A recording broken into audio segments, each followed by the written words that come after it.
Seekor kuda putih tak sengaja terjatuh ke dalam air. Seorang pria menemukannya dan menyelamatkannya tepat waktu. Tak disangka, kuda itu ternyata adalah kuda ajaib.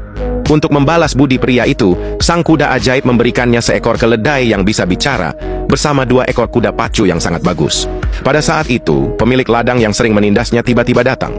Pria yang bernama Vero ini ketakutan, tidak tahu harus berbuat apa. Tiba-tiba, si keledai menyelip di antara kakinya dan berkata, Копыта подбери, голову к холке, на счет 3. Sekarang Vero akhirnya bebas. Perjalanan magisnya dimulai dari sini. Pertama-tama, dia berencana menjual kuda-kuda itu untuk mendapatkan uang. Namun kuda pacu yang begitu bagus itu terlalu mencolok, bahkan raja pun berniat jahat saat melihatnya. Raja bersikeras bahwa kuda-kuda itu adalah curian, karena bagaimana mungkin anak petani memiliki kuda sehebat itu? Ini jelas kuda kerajaan, katanya sambil memerintahkan pengawal untuk menyita kuda-kuda itu. Saat itu Vero sedang terpana. Dia terpesona oleh kemegahan dan pakaian mewah kerajaan. Baru ketika rombongan raja kembali ke istana, Vero baru tersadar. Si keledai pun menggunakan sihirnya, 2 kuda itu berbalik dan kembali ke Vero. Raja pun dipermalukan di depan umum, terjatuh ke dalam tumpukan tepung.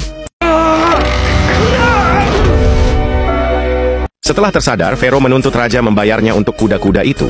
Raja tahu mereka bukan orang sembarangan, jadi dia menawarkan jabatan resmi sebagai ganti 2 kuda itu. Vero setuju karena dia bisa memakai seragam mewah dan sepatu baru. Sejak saat itu, dia punya posisi di istana sebagai kepala kandang kerajaan. Malam itu, raja bermimpi bahwa di masa depan, Vero akan membahayakannya. Maka raja berniat menyingkirkannya. Penasihatnya memberi ide, suruh Vero mencari burung api legendaris yang sangat suci. Burung api itu sebenarnya tidak ada, jadi jika gagal, Vero bisa dihukum karena tidak memenuhi perintah raja. Vero melemparkan sebuah kacang dan cepat bersembunyi. Setelah tidak terjadi apa-apa, dia melemparkan semua kacangnya dan menunggu dengan sabar. Tupai itu bukan targetnya, sinar cahaya di tanahlah yang dia incar. Vero dan keledainya terus mengawasi. Cahaya itu semakin terang, hingga akhirnya meledak dari dalam bumi.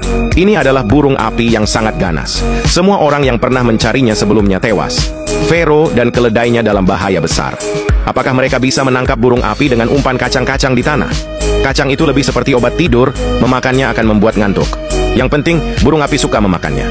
Setelah memakan beberapa kacang, burung api akhirnya mulai limbung.